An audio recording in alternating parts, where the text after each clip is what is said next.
Kaum hat's mit Essen angefangen, steht auf einmal Saugehör neben dem, wie aus dem Boden rausgewachsen. Das Tausendschön ist zusammengefahren, aber das Ungeheuer hat ganz freundlich gefragt: Darf ich da beim Essen zuschauen? Natürlich, du bist doch der Herr da. Nein, die Herrin bist du.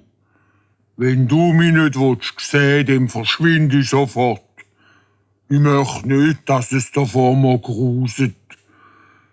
Ich bin auch gar ein Wüste, gell? Du hättest Tausendschön das Ungeheuer angelächelt. Ja, ich kann nicht lügen. Es ist schon wahr, dass du nicht gerade ein Schöner bist. Und als ich dich zum ersten Mal gesehen habe, bin ich wirklich ein bisschen verschrocken. Aber du hast ein gutes Herz. Und darum habe ich jetzt gar keine Angst mehr vor dir. Komm du mich nur besuchen, so viel du willst. Von daher ist das Ungeheuer jeden Abend gekommen, zum Plaudern und ihm beim Essen Gesellschaft leisten. So sind ein paar Monate vergangen. Da hat am Abend das Ungeheuer gefragt: Tausendschön, willst du meine Frau werden?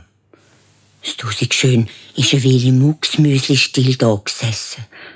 Und dann hat es gesagt: Nein, Ungeheuer, ich habe dich zwar gern, aber heiraten kann ich dich nicht.